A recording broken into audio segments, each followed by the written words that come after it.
家好，我係董晶跆拳道班嘅教練，香港國際跆拳道香港總會黑帶二段嘅林志淵教練。除咗我之外咧，我哋仲有我師傅啦，黑帶5段嘅吳興女師範，同我師兄黑帶3段嘅周永亨教練一齊教呢個跆拳道班嘅。我哋大多數都係逢禮拜4放學之後上堂啦。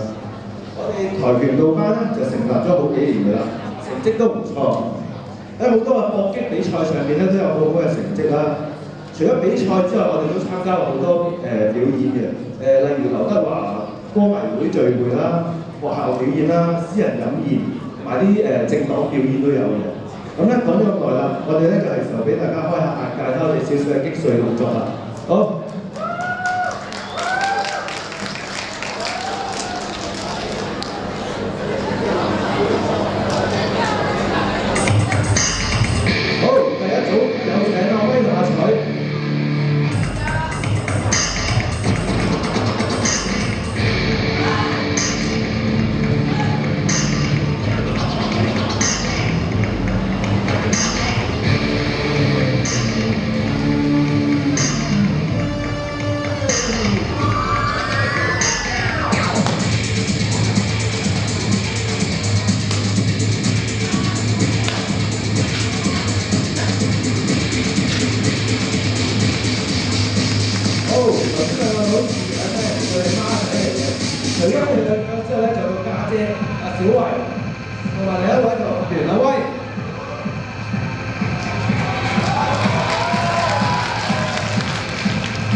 多謝各位。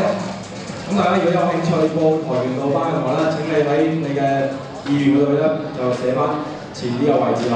好啦，咁趁呢個機會咧都頒翻一個獎咧，就佢哋喺暑假期間咧代表學校參加一個專上學院嘅邀請賽嘅。咁我請校長咧同埋校長咧為大家頒獎啦。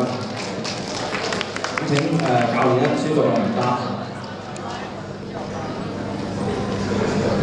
好2011年啦，東京跆拳道就參加2個比賽嘅，第一個就係理工大學專上學院邀請賽，咁咧其中第一個就係男子 Phantom 冠軍羅何威，